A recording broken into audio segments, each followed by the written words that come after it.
جبوی گوتوبیجه که بهتر لسر پروژه امریکی کو وکاتی راگهاندن دست به آباکرنا هرما روشهلاتی چم فراتی کریا زبر خود ما سیاست مدار کرد صدیق شرنخی برز صدیق دنباش اف پروژه امریکی هاتی راگهاندن کود راپورت ما دهات بنارینتا و امریکا بجدی کار سرد که انجی بتنش بوی راگهاندنیا و قالوا اب الين ناكوك دارين كو دستيوادان سوري دتكن هەڵوێستاوان وێ ژوێ پرۆژەچ بێ بەس بەری هەموو تشتی ئەو پرۆژە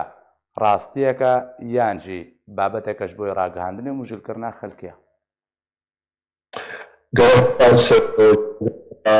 و دایما ئەم وانەرینێ خەبێژن و ئەب ئارکشی هەر و هەر دائما نرینێ هەموو وڵات پەروەرە و گەلێک جیهات دێ بەرهەودا ئەب تشتێکی گرنگە لێ سپاسش بۆ vê mijarê ez dibînim û rewşa Sûrî wiha bûye ketiya komplexê de ketiya awayekî murekkeb de selka hel yani em bêjin hel mesele Sûriye selkavek gelek qediye ketine têde mesela petrolê îro ketiye têde mesela Îranê masal berjewendîya Îranê berjewendîya Amerîka berjewendîya Rûsa berjewendîya Kurda bil esas berjewendiyê rêxistinê wek nîzam gelek ev tiştê he û ya Tirkiyê jî ya tiştek muhim ketiye mesela Tirkiyê de ev berjewendiyê veqas cihana divê selkê de bê çareserkirin heta çareserkirina mesela Sûrî çêbe em eger em werin yek wana bêjin yani ew hêla biha para me Kurdî em bêjin yani taban para Amerîkî û Rûsî li hevdû belavkirine mesela petrolê mesela mewaqe'a mesela heta çirolê bidin hikûmeta Sûrî li hevdû kirine Amerîka Rûsa li alîkê de jî Amerîka û Rûsa para Tirkî jî rola wê û ew jî gotina jîretê heta vir ji vir heta vir tê kar bike û di nav de jî em nabêjin jêra kelema jî dikin wextê berê wê didine îro roj Lîbya bêguman dixwazin wê Lîbya biqelbînin nav heriyekê de ew heriya siva Tirk mecbûr bibin werin dîsa xwe babêjin Amerîka û muşkila we hel bikin li aynî wext de jî wextê îro roj qanûnek meselan ya Ermeniya ew piştî kongrês de iqrar kirin qetleama Ermeniya yani nakokîk mezin îştirkara çêbû heta Tirk hatin mecbûr bûn ser zimanê wezîrên wan bêje em ê mesela encirlêk qaîda eskerî em encirlêk û adîtir em ê ser wê bisekinin ihtimal heye tu jî bisekînin û ji berî wê jî ji berî vê ji xwe muşkilek hebû ya meselan S-400 ya waswarîxa ev hemû jî girêkên pêşiya êkiliya Amerîkana û Tirka de çêdibin em bi xwe rehetin kêfxweşin ev girêkê hemestir bibin û baweriya Amerîka û Tirka ji hevdû xut bibin çimkî Tirk çiqa qels bibin di herêmê de em hewqes em ê bikevin mifadatê rojên tê de بله Adil ji me tê xwestin em Kurd yani tiştek geyrî bêne ne Amerîkan karê xwe dikin Tirk karê xwe dikin roz dikin rêxistin jî nîzam jî xwe dike em divê karê xwe bikin em amade bin ji van rojê tê de ew amedebûna me bi rastî jî em dê qewet îro roj di Kurdistana Sûrî de hene qeweta meclisa برز صدیق بەری کوز دەرباسی بێژن ئالیەن کوردی و چ جواتێ خۆستن و ئاگادارنیان نا دخوازم بەحسێتر لەسەر پرۆژە ئەمریکی و دبێژن وێ هەرێما ڕۆژهەڵاتی چەمێ فەراتیا بە بکرد وەردە بنەرینەتەر گۆری ئستراتیژەتە ئەمریکی ئەو هەرێم یاکو بریارە ئابا بکە و وەکو گوتبێژن دەست بە دامەزراندنیژی کردیا وێکیژە ناوچیان لەخوا بگرێ دووەردە ناوچەیەن کوردیەوێت بن دەستێ تورکا دەوێ وەرنە کۆنتڕۆل ئەو ژێ تەبلیوێ هەرێمێ بن یانجی ئەف سنوورێ کونها هاتیە ڕسماندن ئەم بێژن گرێسپی سەرێکانی بندەستێ ترکادەنا ڕژەیەم رووسیا خۆیت بندەستێ ئەمریکا و قەسەدی دەمایە ئەوێ بێ ڕۆژهەڵاتی چەمە فەراتێ و بەتایبەتی بیرەن بەترۆلێ گومانە me niha tiştê mesela petrolê nûka bêhtir îro divê derketiye li ser meydanê û ev bîrên nû derketine bêjinê de zatî tedefuk zatî erebî dibêjîne ji xwe zatî petrolê didê hêlîştiya girîza Amerîkana û Rûsa her duka jî يعني شهواوه جريزاوه لسر في منطقه خيروبير وزنكين تشيبه وإيرو روج مجبورة أمريكا جبوه منطقة بخوي يعني دبيت هيكليكي بكردارا شكي قواتكي بكردارا شكي وقواتي بحيث ببي ضامن ببي ضامن وأف قواتها هبونا أمريكا ومصالح أمريكا المنطقة بباريس أمريكا إيرو جبو ضامنة قوين شكل المنطقة ده مجبورة كردا وقسد وعربة وحتى مجلس آلي كده نزيك هبدو بكار بيج جوارا ببي ضامن وضامنه دي جي امريكان رجي يعني دخوازه باركي جي بدي روسا المنطقه ده بحراواج غازي جي بدي روسا دا يا بهتر ببينه اجوارا عيني وقت جي روسا امريكان قلت اميها وقت ددن او ضمان جارانتورا كي امشي دكنش كردارا بحرا كردا جي تده ام جوارا جي امي باركي جيشكي جوارا جبربيه كي ام دبيني ايرو روس جي دس بكرنا مرتزقه تشكن اشكرنا نوك امريكان بجن ولا قصد ودر وبجن ما بردا واليكارا وابكريا يعني نا بجن مرتزقا لبجن ما او اليكار كن مخزمان لروس اشكرات بجن ونورن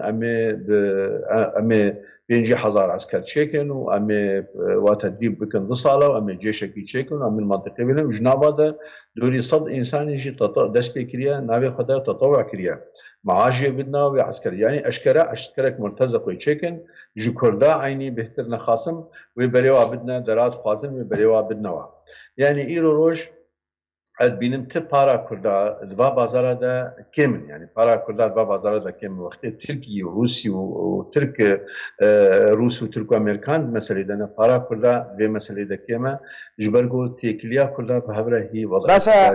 برز صديق هلو استا تركات بردا لهمبر في بروجي امريكي بابا كرنا هرم روشرات شمال فلاتي ويش بهريني سير بكي ويان جوي لدي جوي هرم راوسته تدنا بقول نخرة ما جابوا چندك تقول كو امريكا بحر روسيا غازه ونفط بده هم كارن بيجن جريس بي وسري كان بحر تركا بوج في بروجي امريكي لهمبر كو بروجي بجيبه البيجم بحر تركي بهتر اج جريسبي ومنطقه فالا يا او بشكي جريسبي تبيدتي جريسبي خوش منطقه كرديه لبحر تركي ناحيه جغرافيه جريسبي حتى سريكانيه يعني لي جدلك مظن سريكانيه تشبي سريكانيه ايروج دبي فقريش كرداره حمو قوتي انسان يعني حمو بروجادا دبي فقريش كرداره رازي كرنا تركا جويجي دي عيني وقت زائم دبينن انه او بروجات تركا داني بيشافا انه شمال سوري حموي بخدستي خدا او بروجا ناتشي سري لانه ايرو روش تركاجي نا او جارانتورك ندعنا جارانتيك ندعنا امريكا انه امي ورن وامي تشتوى بباريزن وامي وتشيك بن جبرجو باورين ونباورين بعض الشيء بدا ميدا بروجا هاتي نویساندن و هاتی وصف کردن بری سالك دجی نه ایرو او بروجا ایروینه بروجا ایروین بقلکی قلستره و ضعیفترش بروجا گو امریکا ترک دخوازن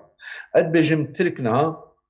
جوارا مشاكل امريكان جوارا شدكن تشتاق هاي وانا ويلوي بسكنه ومفاوضه ودانوستاندن سر دركتنا واجي بشكل يعني دركتنا كي برا صديق اتو دركتنا واجي دركتنا كي جا دولتي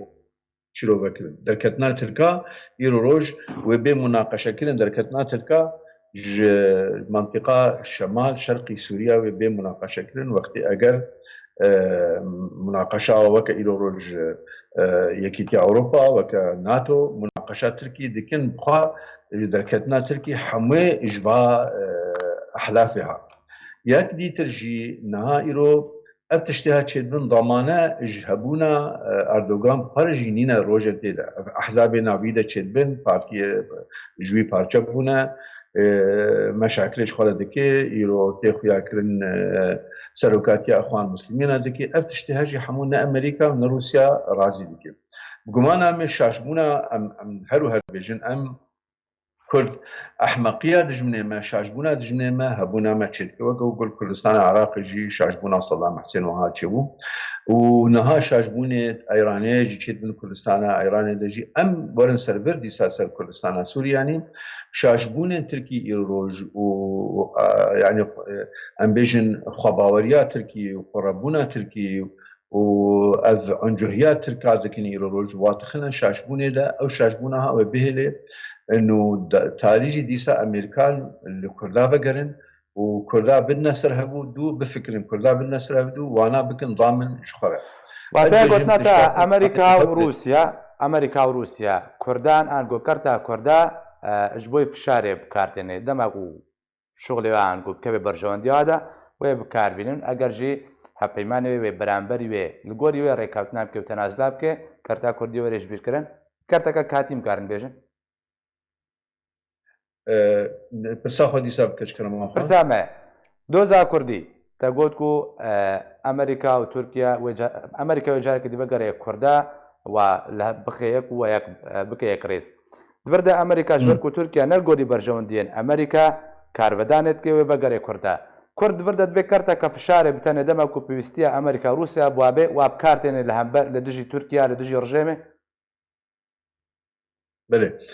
بژیم کورد ئەمریکا و رووس نەکوردا هەموو کارتینن ئەمریکا و رووس باوەریان مدا قەسە لێ بکات خوازن کاربینن پەکەکێ پەیەدێت کارم کاربینن لێ حەیانها نەکارینە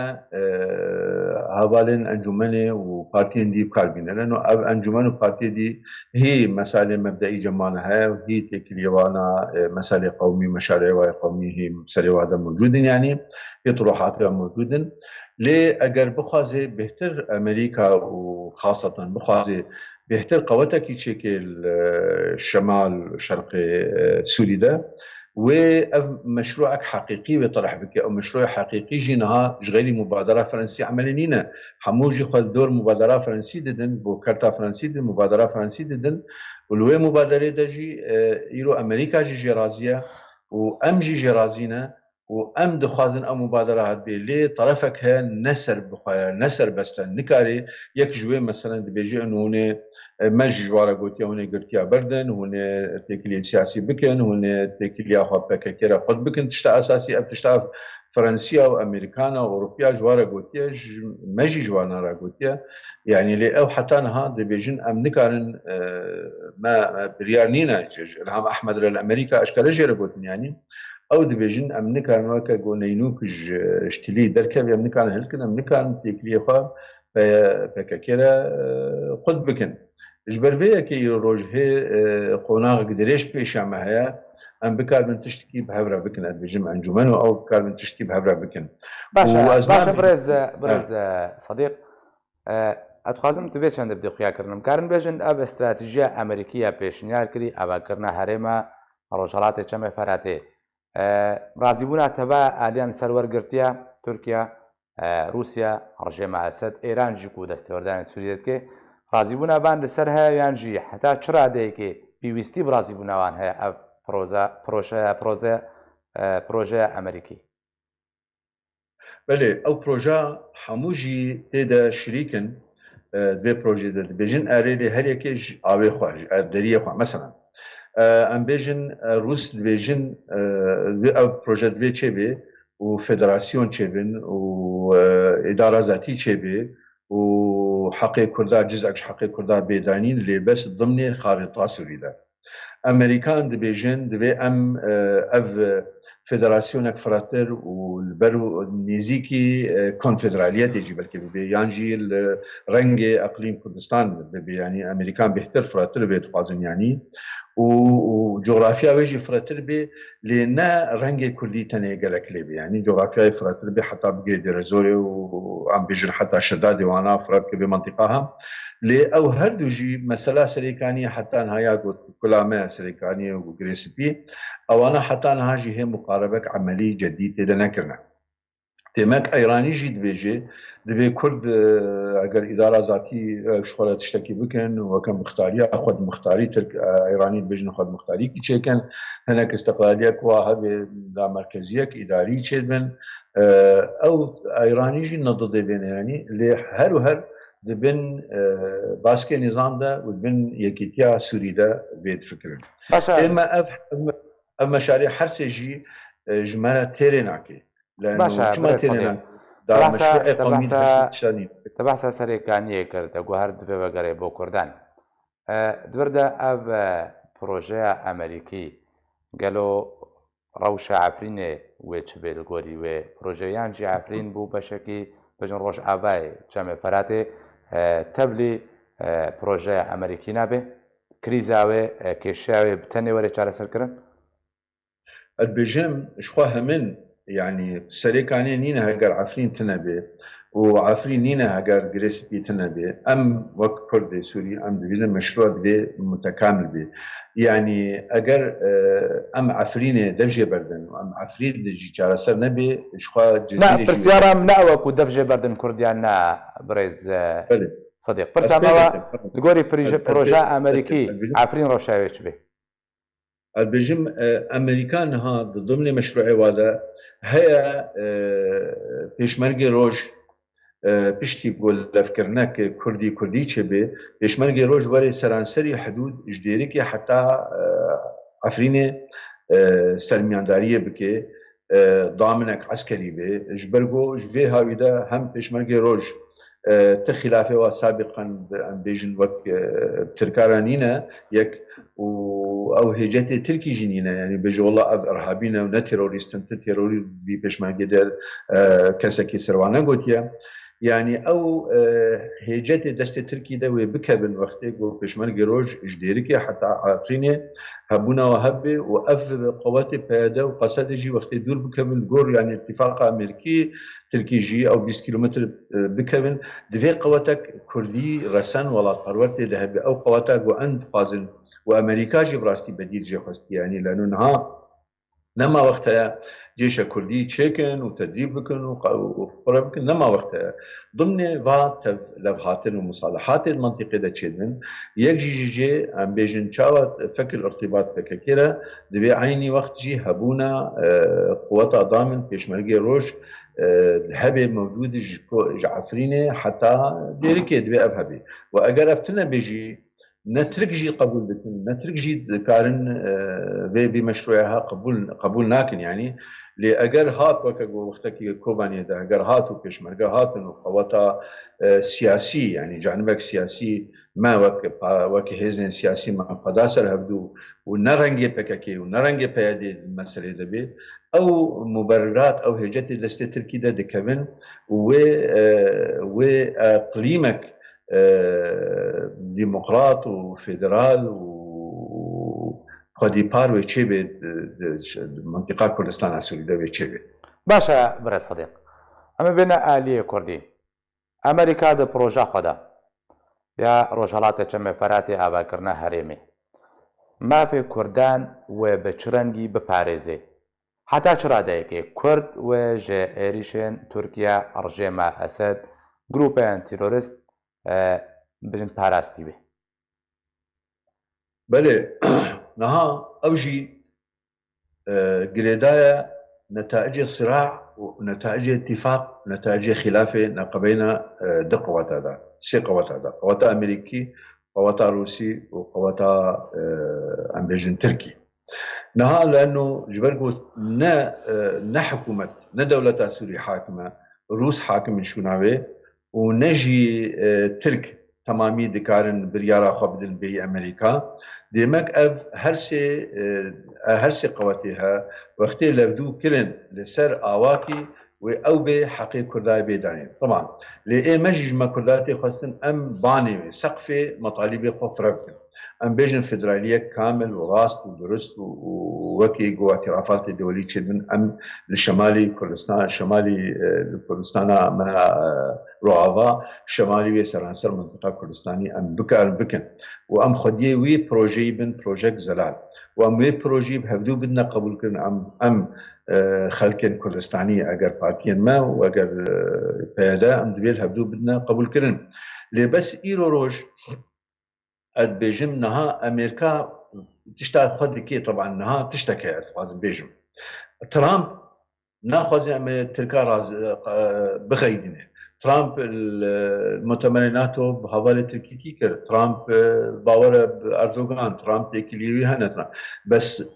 إدارة أمريكي نترامب إدارة أمريكي دي خويا كرين يعني دبي تشتكي كردها بيج بو ضمانك تاريخي ومنطقي ده تقسيمة منطقي بارتشكرنا سوري دس بيدكي نسبة أمريكا آباكرنا هرمكي كردي بهترن سربخوا بونتي ده هبه وهرمكي كردي فيدرال ورسند في هبه إدارة أمريكي وهاد بيجي وبلكي غازن دا جمع ترامب جي دكيش تصريحات بيسربي د ئێمە ئەم دبینن ئەمریکان وەکە گۆچاوە دەمێکی باوەری بەهبوونا کوردان کوردستان عراقی کرد ئەدبێژین بێ دەمێدا